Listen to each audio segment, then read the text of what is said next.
Scott Gelber left New York City and big agency life to take the helm of a 70-plus-year-old family-run agency in Birmingham, Alabama. No big whoop. 6 months in, he's flattening the organization. He's managing AI agents in the creative process. He's opening his ELT meetings to the entire organization. He's really rebuilding a legacy culture with modern tools.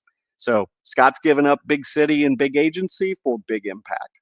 Let's see how it's going. I'm Bryon Morrison. Let's get to the leaders list. Everything is happening through these screens. How are we getting the most out of that person? I want to see this thing grow long term. Amazing story. You have such a unique perspective on that. Schedule a 2-week vacation.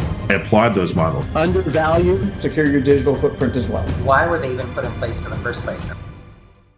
Only the most adaptable survive. Let's get to the leaders list.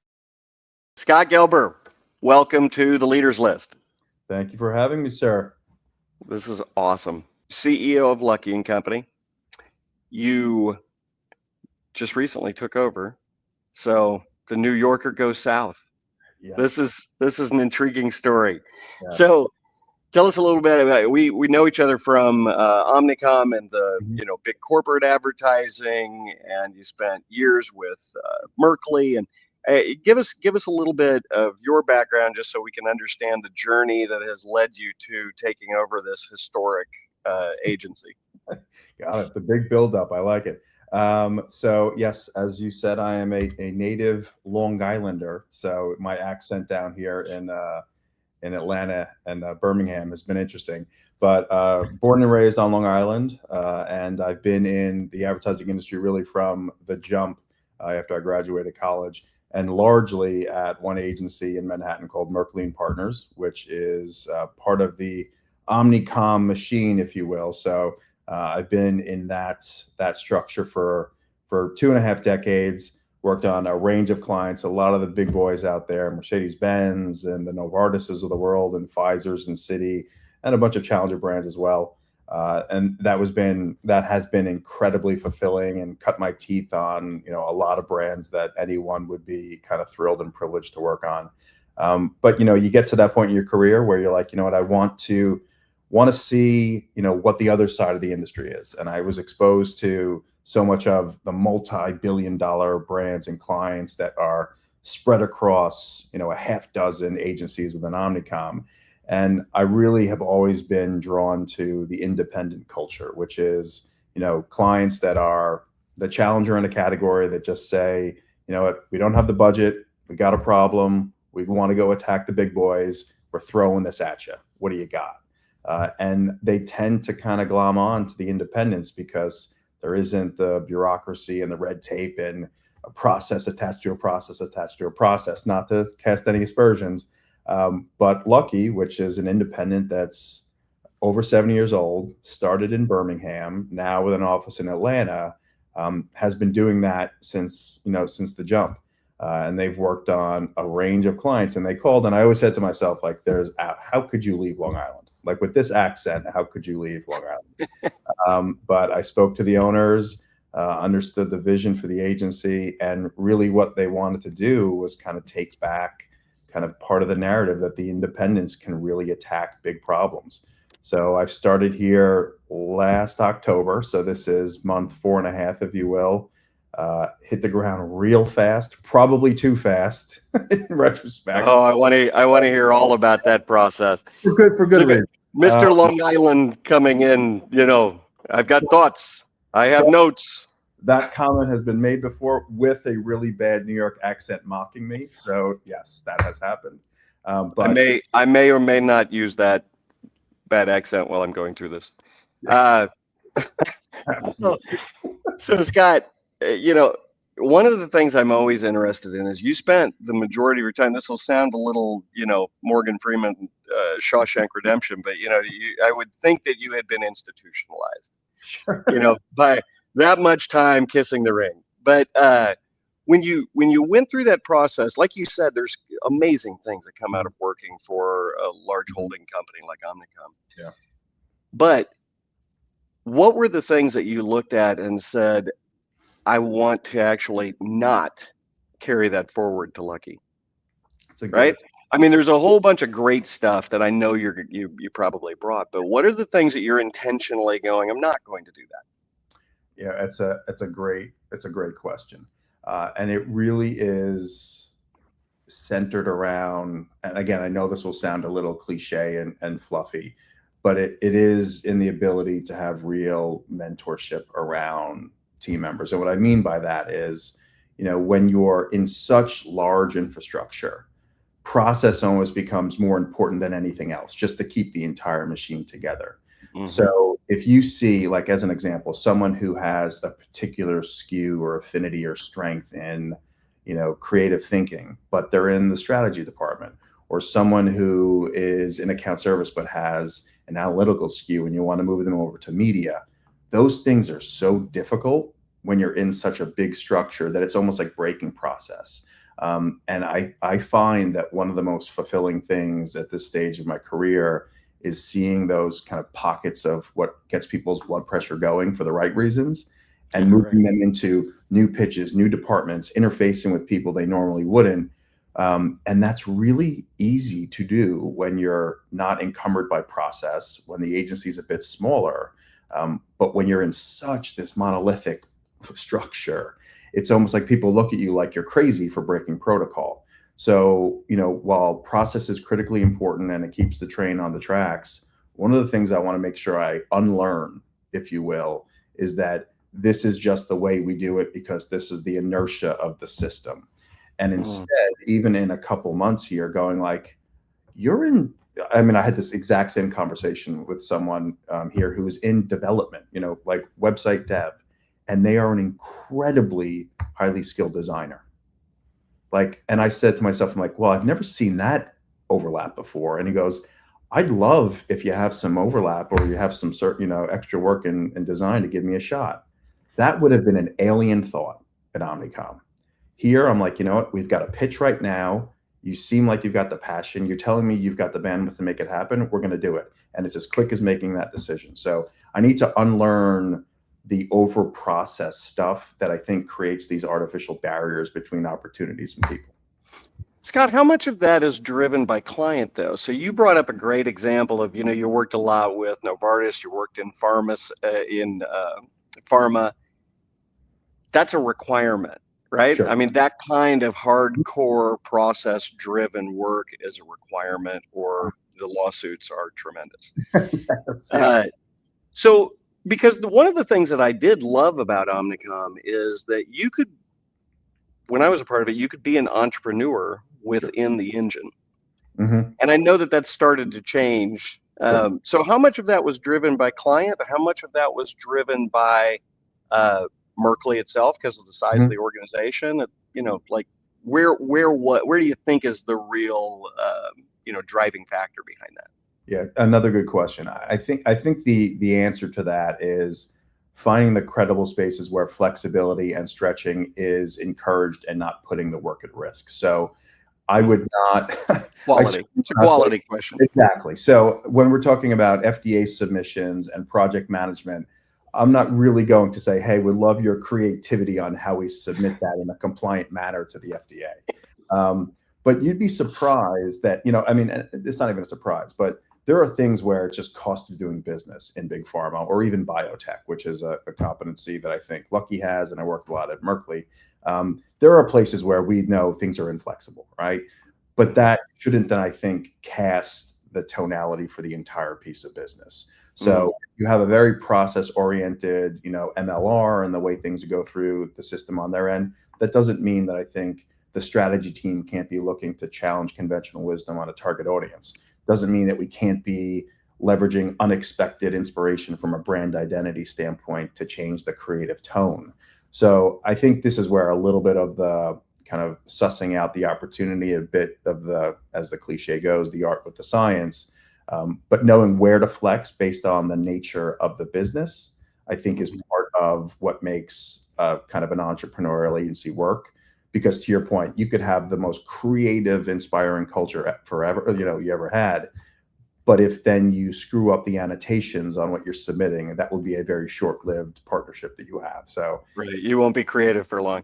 Exactly. But I love your point about, and that's what I wanted to get to for our listeners to recognize. There's a difference between, there's quality element, but then there's a cultural element where you're constantly changing and evolving. And the most important thing I heard you say is we don't have to do it that way just because we've always done it that way. No. Because even those rote processes that you have to get right, there's innovation, there's efficiencies, you can still bring creativity to that, just in a very different way, to make sure that it never breaks. Perfect. And it's again, everything you're saying is very timely, and it's, on the other screen that I'm looking, I'm totally paying attention to you, but it's I was going to say, don't you dare look at another screen, Scott. We're going to knock that off right now. I said he's going to call me out like I'm doing two things at once. But as a perfect example, like if you think about the traditional creative development process, even for the early stages of creative, you got your brand strategy that gets something in from the client, you develop a brief, then you brief your creatives, then you come back and assess it. It's that very linear process.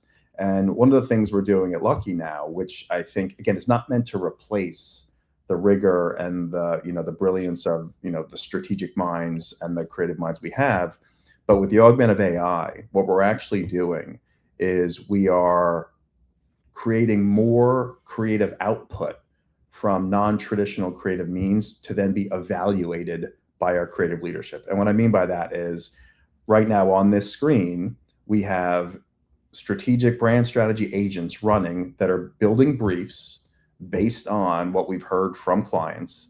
Those agents are then briefing creative agents who are coming up with concepts, and then we are going and presenting them essentially to our creative leadership to evaluate. So the reason I bring that up is, again, the output ultimately may need to go through the same rigor, evaluation, claims verification, but the method of getting there is we're completely breaking down the flow. And I think because in an independent agency where that's not such a scary proposition to us, it's just the way that we continue to evolve, we can embrace that very quickly.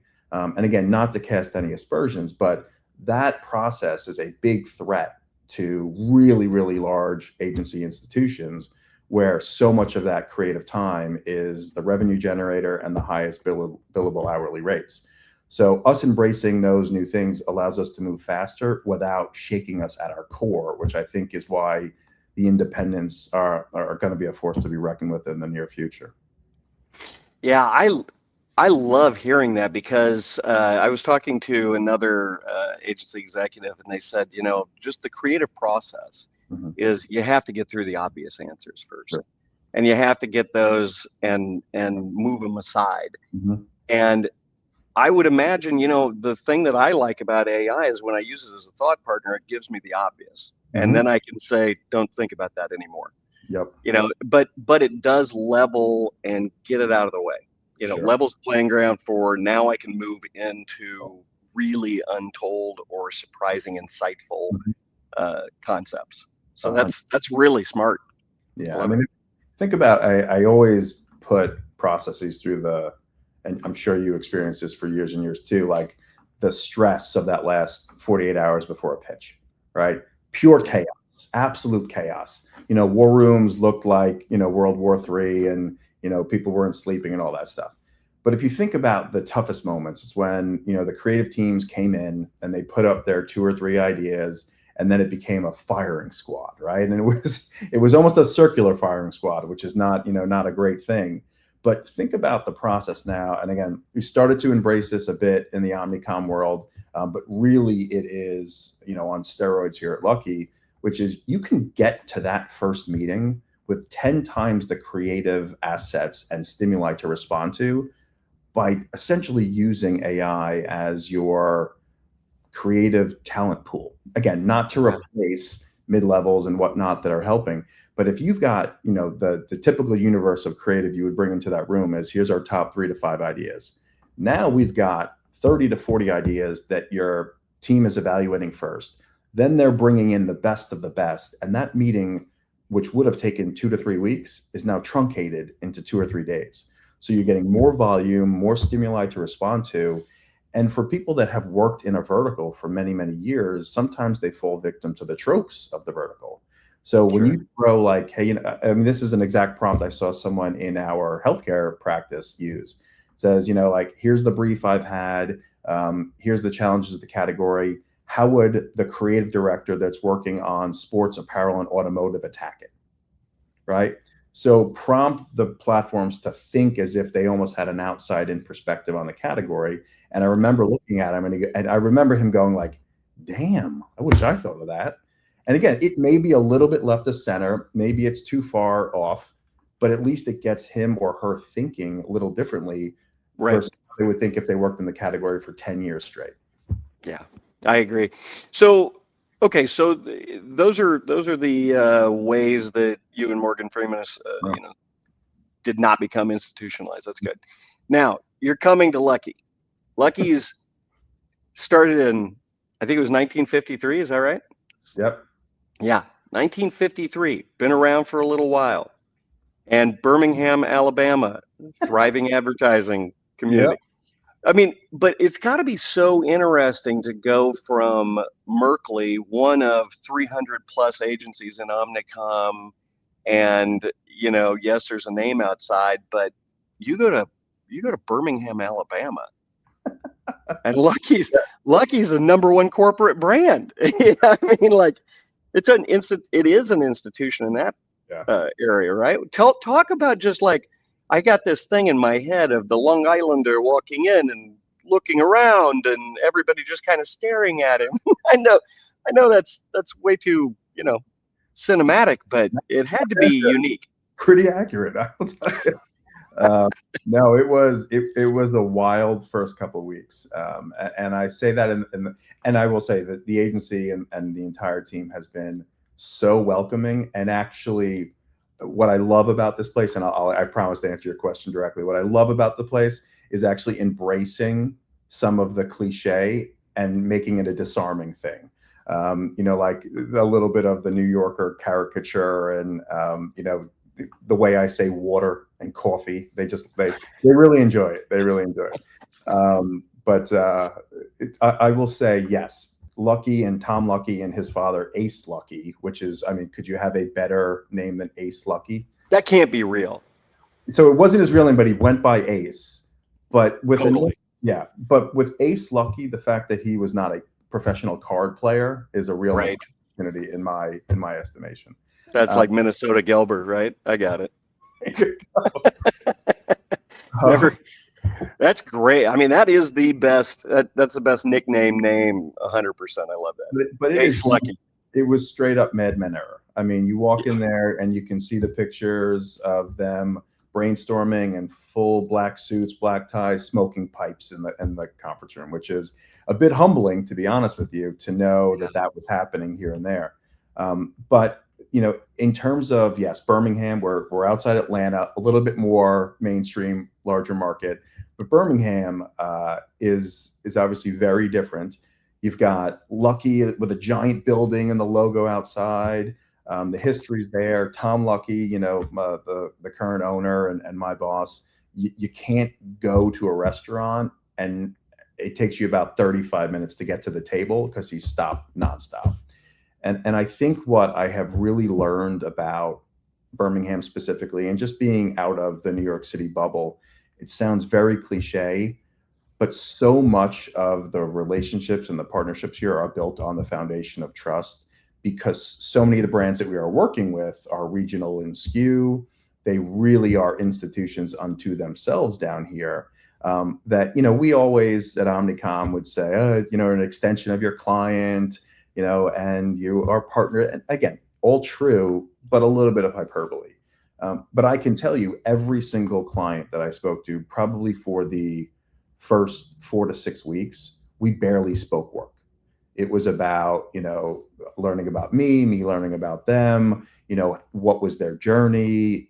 They all know, my family already, I know theirs. It's just a very different dynamic. And that was another, going back to one of your earlier questions about unlearning some things, is in New York, you tend to get right to business and it's a bit more cutthroat. There's plenty of that down here as well. But really, that relationship thing is not a nice to have after the fact. It is central to the strength of the relationship with clients. So I have to rebalance that. And my tendency to get on calls and get right to it is not the way you do business with a lot of the businesses that we attract. And I think that balancing is part of my re-education as I get out of New York, if you will. It's got to be a little refreshing too, though, right? I mean, you know, when the faster we move and the more we use tools and the more we automate, and I love those things. Those are fantastic. But once you really make a connection with somebody, that's such a powerful thing. And I think it's underestimated. So it's good to hear that you're going through that. And I can only imagine that being part of the process. You know, I said it, and this was before Lucky was even on my radar, is that clients are buying people and energy. You know, all of that other stuff, yes, you got to have MarTech. You got to embrace AI. You have to have all the skill sets to deploy. That's kind of cost of doing business as an ad agency. But at the end of the day, I think clients are going like, I feel inspired when I get off the call at that agency. I feel like I can call them when the proverbial, you know what, hits the fan. And, you know, it doesn't feel like a shallow relationship. And again, even at Merkley and Omnicom and, you know, all of my brethren across the country at different agencies, it's that same thing because it sounds fluffy and it's hard to wrap your hands around tangibly what that means. But, you know, over and over again, you hear stories of, you know, clients following people as they go to new agencies, or these relationships being 25, 30 years. And it's not because of that print ad you made in 1997. It's because they trust the person on the end of the phone. And I think that is just dialed up a little bit more once you get out of, you know, the top 5 markets. Yeah, man, I'm not trying to get you to answer for Tom, but I know that you have worked with him enough now that it takes a ton of self-awareness and understanding to be able to bring somebody in to what really is an institution in your area, in your hometown. Yeah. Even though Birmingham's a big city, I guarantee that's a hometown among the business people there. What kind of process did Tom have to go through to reach out to somebody like you and say, I'm going to make a big, big, big bet? I just think he was trying to call a different Scott, and he accidentally got connected with me. That's what. And then fast forward, he's like, "Damn, I'm stuck." To be honest, you know, because you're right. It was I got the call, and I'm like, I live in New York, and and then I remember at that moment, I had a conversation with my wife, and I think I mentioned to you, you know, my daughter's graduating high school and moving down south. My wife was like, maybe you're up for a new adventure, that kind of thing. And the things started to just fall into place. But I do think from Tom's perspective, and I give him a ton of credit. And by the way, I know everyone needs to say this about their boss, especially when they're being taped and it's going to be out there in the ether. But like the most genuine, transparent, humble human being I've ever run across. You know, and everything you know that everyone says, like, I don't want to be the smartest person in the room, and I'm here to just, you know, move barriers out of the way. Like, he genuinely believes it, and then actually, you know, like walks the walk all day long. But I think for him, and when we had our first conversations, himself and his other partner, Ed, they had a little bit of a reckoning in their own mind, which was, you know, what we just talked about. That relationship is so important to the legacy and the longevity of the agency. But they did recognize that things like AI and some of the, you know, what Challenger Brands needs from a technical standpoint, pushing the creative product a bit more, making sure that the narrative is codified so you really understand what Lucky's, you know, its positioning in the market is. They said, like, you know, we need an outside-in perspective, and we can't keep the inside baseball thing going. But at the same time, they said, you've been at Merkley for 25 years. You get the value of relationship and longevity and building culture. So, and again, this isn't about me thinking there's anything special, but I think the combination of clearly me being someone who puts culture and growth and people and mentorship at the heart of what I believe is critically important, but also having some of that big city, larger agency skill set was a bit of the mesh of what they needed and what I had. And like I said, not a thing about me. I think I just know how to bring the right people into the room, rather than have all the answers. And I think that's what kind of leaders need to do today, because the space is so complicated that to think one person can come into the room and go, I have the answers, is either they're fooling themselves or they are geniuses that I have not yet met. So to me, I think it was kudos to Tom for recognizing that he needed to evolve, but do it in a way that was paying homage to the culture of the shop, which was so unique. Yeah. And Tom and Ed are both still involved, right? Oh yeah. Yeah. I mean, Ed has been, obviously Tom grew up in the agency, from his father, and his brother actually was the CEO prior to him. So it's a full affair. Ed, I believe, joined the agency in the late 80s. Forgive me, Ed, if you're hearing this and I got the date wrong. But the thing that's great about them is, yes, it's their job, but they love the space. And when you love the space, it doesn't feel forced. It doesn't feel like they're just meddling. Like, it's valuable, it's insightful. They're making connections in markets where I don't have connections. Like I said before, being so networked in Birmingham, also having a ton of connections in Atlanta. So they are these Swiss Army knives of my boss and mentorship, connecting the dots, helping me, helping evaluate materials in terms of the legacy of Luckie. So I get a ton of value from them, and they have figured out this perfect balance of being involved, but also giving me the license to do what I think we need to do here at the shop. Man, forgive the pun, I was going to say, man, you're lucky. I mean, like, that is, how much of that was engineered from a relationship perspective between you and Tom? Did you discuss those things ahead of time? Did you talk about parameters and expectations, roles, or did he bring that to you, or is it just literally that you are lucky and you're connected with the right person? It's so funny that you asked that question, because someone asked me that my first month. I think the fact that neither of us felt compelled to have that conversation was the most telling thing. So he wasn't compelled to basically say, you know what, trust me, don't worry, I'm going to let you do your thing. And I wasn't compelled to say, you better let me do my thing, right? Somehow both of us, it was disarming from the jump. And I remember the first call we had, it was Tom and Ed who were on, and it was a Friday. All three of us were in our home. It was already casual. And it was supposed to be like a 30-minute intro.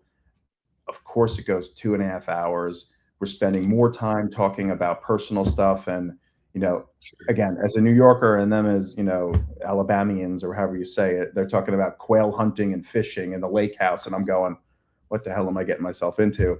But it was such, the nature of the business and what the business needed came up through the conversation about who we are as people and what we enjoy. So at no point did I ever feel like I was interviewing. And we get off the phone, and I'll never forget this. And I don't know if Tom and Ed will want me to share this. So there you go. I remember right there, Tom said, I got to tell you, Scott, I'm going to be real bullish about getting you over here. And that was after one conversation. And I said to myself, well, either the dude is the worst negotiator ever, because he just showed me his cards, no ace lucky, pun intended, or like you just had kindred spirits right from the start. So again, the fact that none of those things that I think under a normal corporate structure and leadership would have to be so overt, we didn't need them to be overt, to me was sending the signals that this was like real and not some kind of very hierarchical dynamic that had to be managed. Yeah. Man, I don't want you to get a big head or anything, but you talked about Tom being genuine and humble, and what it sounds like is, and you clearly are genuine and humble, and so, having that as a core value or core element of just who you are, that probably did, say you didn't have to say the unsaid thing. Yeah. I mean, it's again, and I don't think any of this, I say this to the people here too, if they wanted a rocket scientist, they would not have hired me. Like, and I don't mean that to be the self-deprecating bit. But I think what Luckie was looking for to kind of accelerate the next phase of growth was just a combination of just vibes, for lack of a better term, as my teenage daughters would say, better vibes, and not to cast aspersions on anyone else, but they just wanted it to feel like a place where it's fun, it's creative, it's energetic, there's a pulse flowing through the place, and take all of the talent that has been a little bit disparate in some of the silos and just bring it together and then unleash it. Because I got to tell you, one of the things that just has been the epiphany to me, which I was expecting to come in transparently and see some gaps, right? When you're a mid-sized shop in smaller markets, you tend to go like, oh, we can't do this, or we can't do that, or we can't do this. And then how do we upskill and how do we augment and whatnot? But really the biggest gap was a lot of those skill sets just being brought together in more meaningful and organic ways. And again, I know that sounds a little soft as well, but we've got an incredible business intelligence practice. We have PhDs on staff, which is just shocking to me in the best of ways. We have incredibly strategic brand planners. There were some lines that weren't connected there, right? Connecting that is a whole different level of strategic unlock that, agencies 10 times our size would hope for. We've got a chief AI officer. Like that doesn't happen at agencies that are our size. Bringing the chief AI officer even closer to our head of creative, to unlock all of that new technology is a huge competitive advantage. So for me, like, I'm looking at some of the, I'll call it the politically correct headwinds that we might have. And to me, they are just very simple connective tissue in different areas of the agency. And going back to some of the earlier points we were making, very difficult when the agency's 500 people in 6 different offices to have that done. When you're in 2 offices and you're under 100 people, you can connect that pretty quickly. And it comes from walking down the hall, not from like filling out a ticket and hoping to have a meeting in 3 weeks. Yeah. So you talked about the next phase of growth. How would you describe the growth stage that Luckie is in today? So there's, when I came in, I'd say that there was a little bit of an identity crisis, if you will, right? Like, what is the narrative externally for Luckie? And I think, again, it's both heartening and frustrating that it even had a bit of an identity crisis, because we all know what we can do. It just hadn't been codified. I think the moment we're in, and again, this is 4 months in, we've already landed 3 new pieces of business, but based on the MSAs, I can't even tell you what they are. Good old MSAs. But you'll see at some point. But what a tease. What a tease. Yeah, they're real. Yeah, I'll do the it rhymes with, but I'll get keep watching The Wire. It's gonna hit. You're gonna love it. Yeah, tune in for podcast number 2. But in all of those instances, why we won was expanding beyond the very simple remit of the ask of the RFP and attacking the business challenge. And again, I know that sounds so simple, and I've worked at the agency where that was the promise. But really what we did is we said, here's the scope, you asked for this stuff, here's the stuff, right? In every one of those wins, and even in the clients were organically growing, the client has said, hey, we're looking for an agency to run our brand campaign, right? Which is about as generic a statement as you can ask. And then we said, we're not going to stop there, right? So our business intelligence team with our planning team start and say, we're completely challenging convention, and we think your target audience is wrong. Or your target audience isn't future-proofing the brand. You're going to be obsolete in 24 months. So I use those as examples because I think the opportunity and the growth for Luckie is when a client or brands go, I've got a problem. I don't know what the off-ramp is. I'm throwing it at your feet. So positioning Luckie as the business problem-solving thing that just happens to be an agency, I think is how we should be positioned, and that's where growth's going to come from.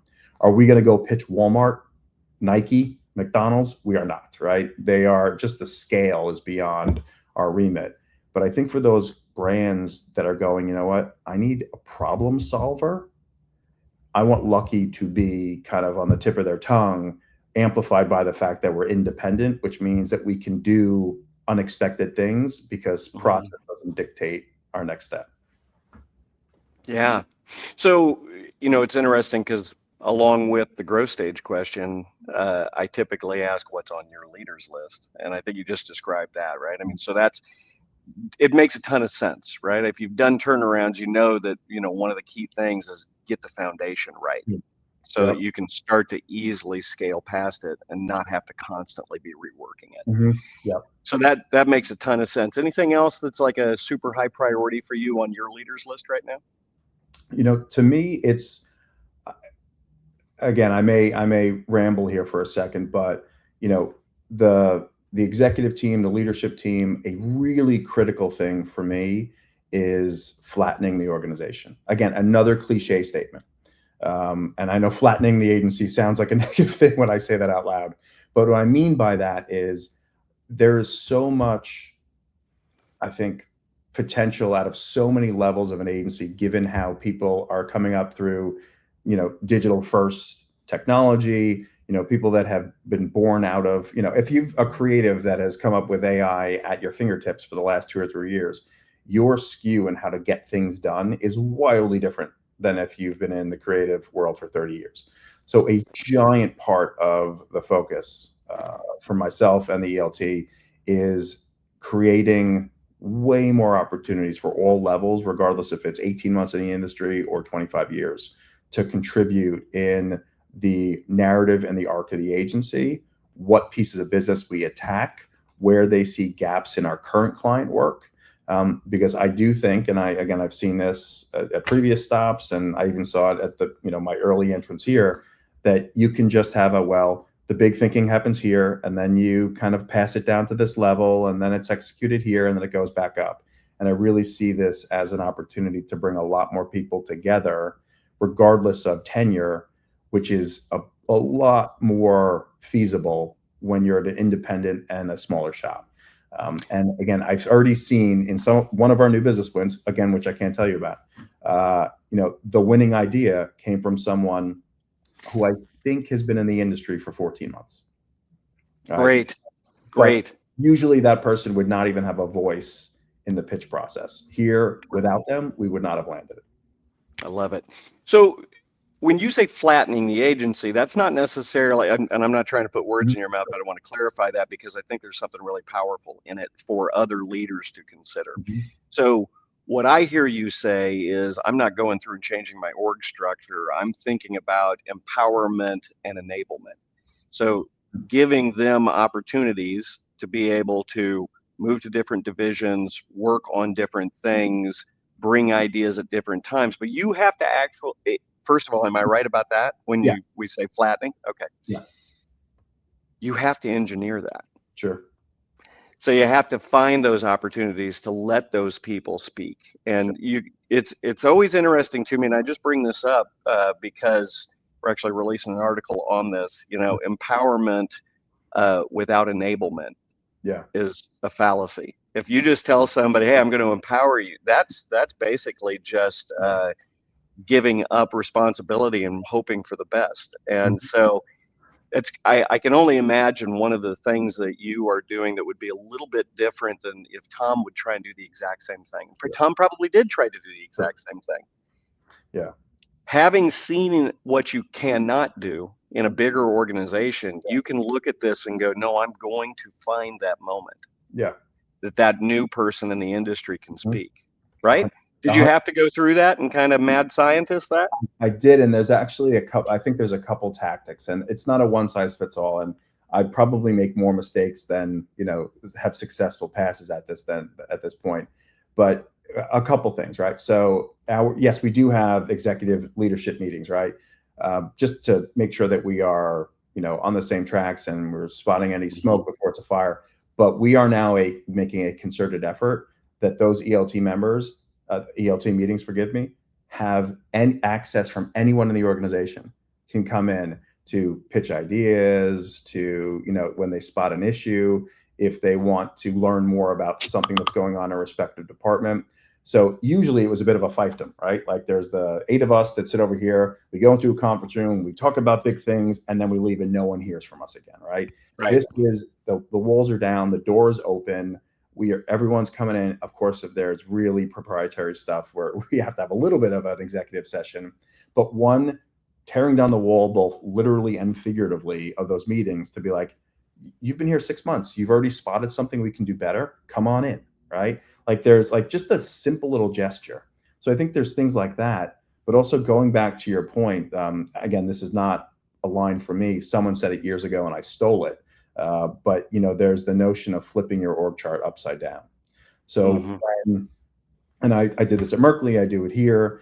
When someone sees the CEO, and again, just a title, not anyone special, sitting on the floor with your media director, helping him or her do media plans, it sends a signal to the rest of the agency that we don't care about hierarchy here, right?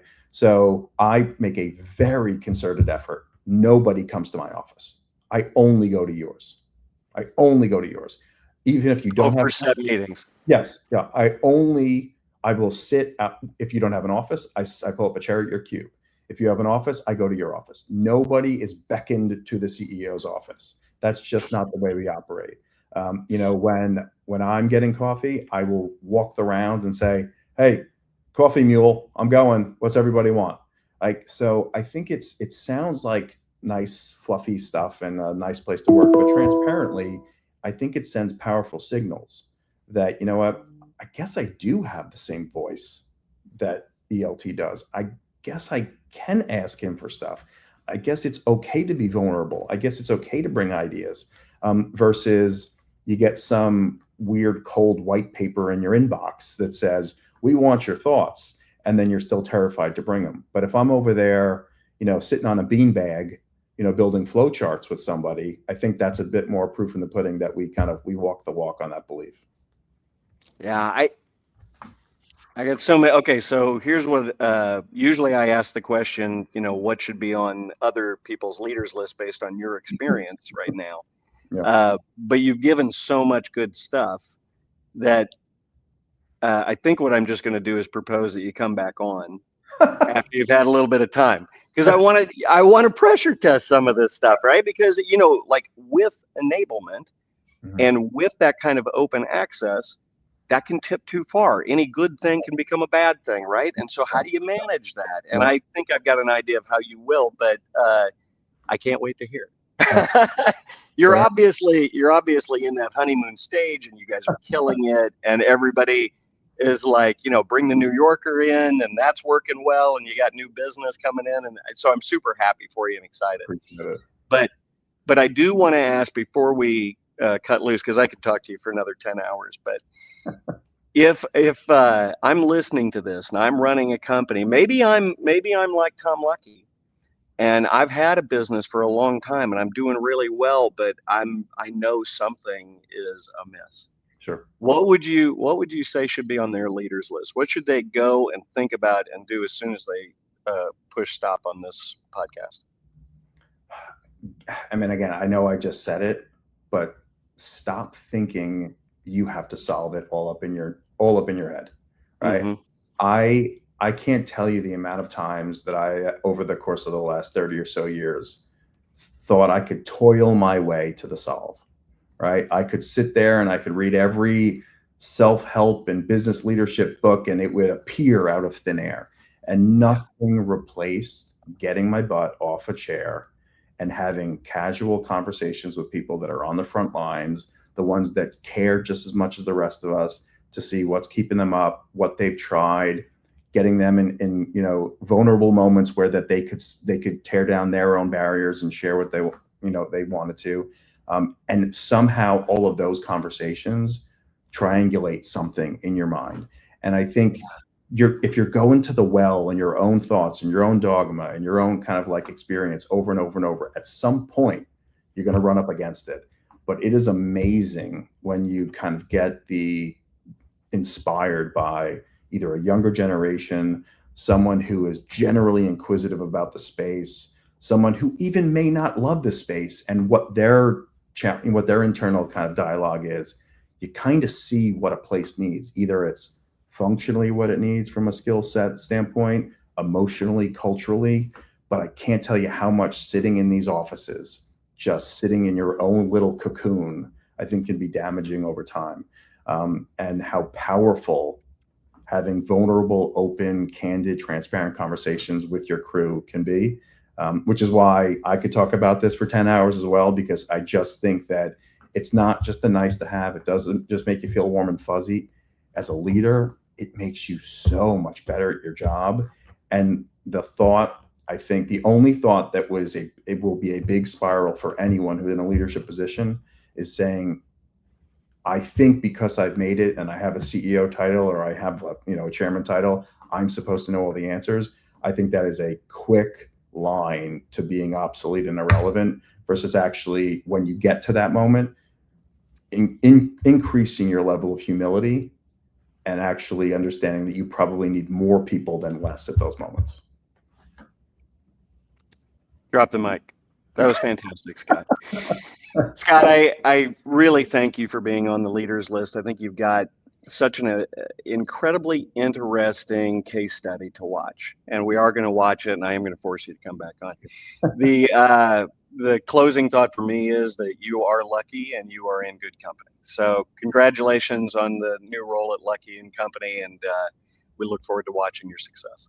Well, I thank you for the time, and I thank you for doing this as well, because I think this is such a such an incredibly important part of leadership, not just in advertising, but in any industry. So giving people a forum to do this and share with others, I think is incredibly important. So thank you for the opportunity. Thanks, Scott.